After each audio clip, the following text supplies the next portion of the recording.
Okay guys, let's get started. Now to start this off, this is how I make some of mine. I don't make them all out of 4x4s. Some of them I make out of 2x4s. Just depends on the amount of space that the store has to offer on their counter. And what I usually do is, these are the bags that I put my product in. Okay, so what I usually do is I'll take, 3 of the bags, lay it out on the 2x4, give me a relative amount of distance that I need, and I just mark it up here and pull the bags off, because I sell all my products that I sell in stores are all in bags. They have the product inside the bag along with a business card, so if anybody wants to buy directly from me, all they have to do is call me. And then I also sell my keychains in these little bags, so I'll lay 3 of them on there, and I can probably, just to make sure I've got enough space, so I can do 3 and 3 on each side. And the cool thing about this is you got 4 sides to this thing you can put your product on. So we'll go ahead and get started. I'm using a 2x4 for this go around. It doesn't have to be anything fancy. I just cut the 2x4, and now I'm not gonna make you guys sit here and watch me cut this. I'm pretty sure all you guys know how to cut it, so we'll get back to you here in a few minutes. Alright guys, as you can see, I got my 2x4 all cut, so now I'm gonna make the base for it. And being this is a 2x4 and this thing's probably a little over 12 inches tall, yep, she's about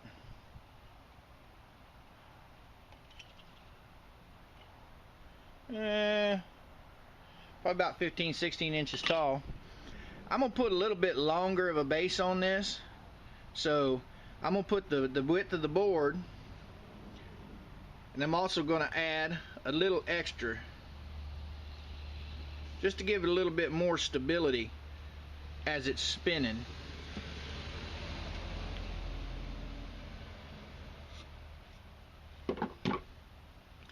And we take the old straight and we just chunk. Alright guys, be back with you in a minute. Alright guys, got my pieces all cut up for my base and everything, so now I'm going to show you how I put it all together. Excuse me. What I like to do is find the center of my board on my base. I just go corner to corner. It's not going to be exact science, because I mean, hey, it's just a display piece.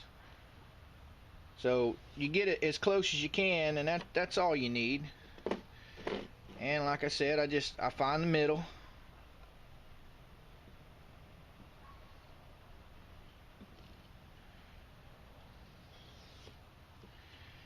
And then I do the same thing with this piece.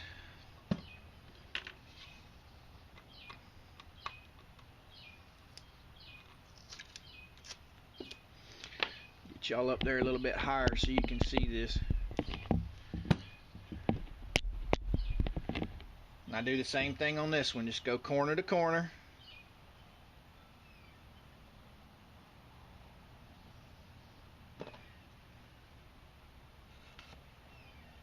The reason I'm doing this is because this is where we're going to drill our hole for your swivel pin. So see, now I've got the center of it. Let's get you back down there where you can see. Now I've got the center of it. This is the center of it, so where I'll drill, and that'll be where my pin that allows it to swivel will go in. And then the same thing with this one. I'll drill this one out. Alright guys, I'll get back with you here in a minute when I get my drill press all set up and show you how I do that. Alright guys, got my drill press all set up, got my board marks with my X for the center, and what I'm going to do is I decided not to go with a bolt. I'm going to go with a piece of 1/2 inch dowel rod. I'm only going to countersink it down halfway into the board, and then I'll glue it. And then this same dowel rod, once it's glued, this will be your pivot point for your top piece. So we'll go ahead and drill a hole here, get her centered up, make sure it's centered before we continue. And that's pretty good, so let's go.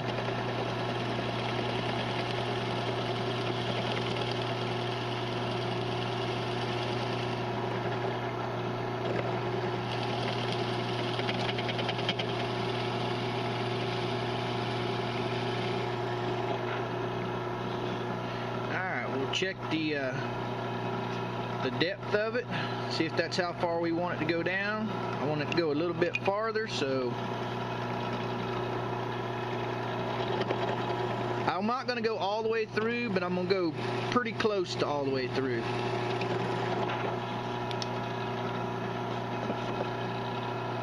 And check that. Yep, that'll do just fine right there. Alright guys, I'll get back with you here in a few minutes when we drill out the top piece.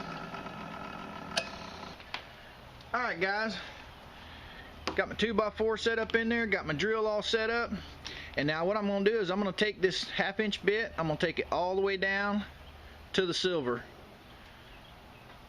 That way it'll give us enough to support everything. And we just find our center line and go to town.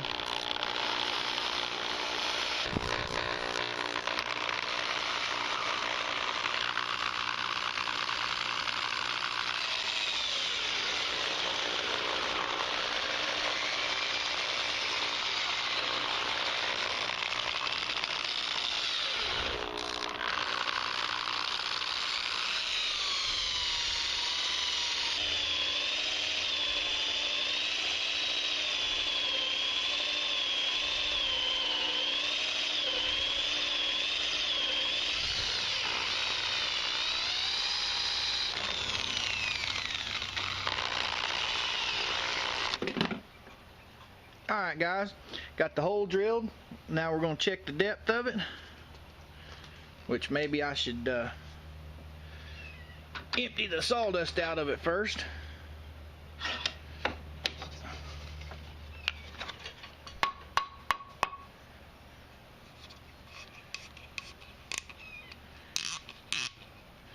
And she goes down about that far, and that's about all you need, guys.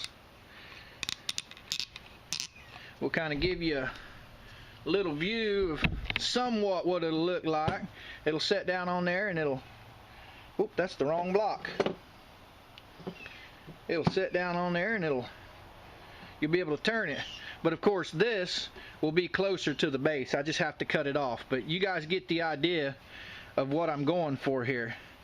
And when you cut this off, you'll want to cut it off and leave about 1/8 of an inch in between this and your bottom plate. That way the top piece will turn, you know, without catching on anything.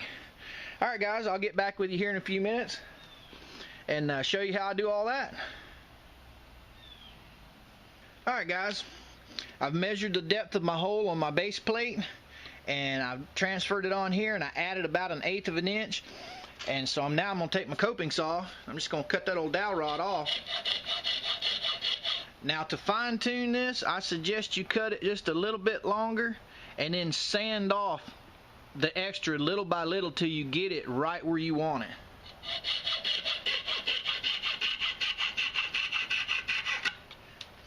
So I made it a little bit longer than it needs to be, just so I could make sure and test how I want it to ride in the plate.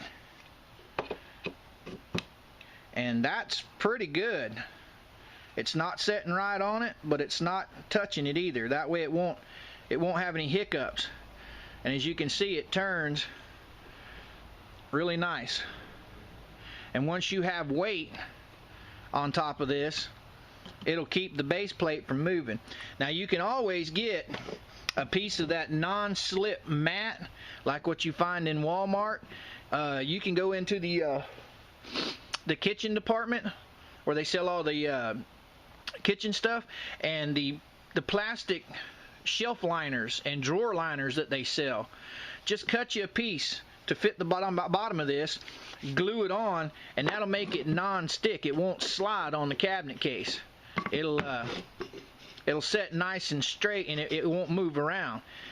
So next part is just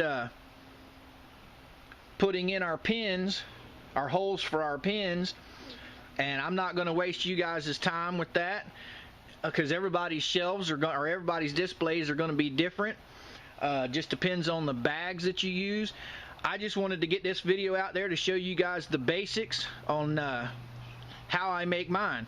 Now, of course, you know, I'll sand this down and probably stain it a pretty nice color, and I might round off the top a little bit. You can always mount you a couple pegs on the very top and then put you a sign on it. It's just however you want to display your items. And a friend of mine, I've had several people asking me about, you know, how I display my stuff. Well, this is one of the cheapest and easiest ways I've found to display my products. Alright guys, you have any comments or questions, please feel free to put them below. I'll be more than happy to answer them. I really appreciate your support. Watching my videos means a lot to me. You guys all know we've got the Facebook page up and going, and if you don't know, run over there, take a look, hit the like button if you like it. If you don't like it, you just wasted a couple minutes of your time. And with that being said, my friends, old Coop's gonna say, Coop out.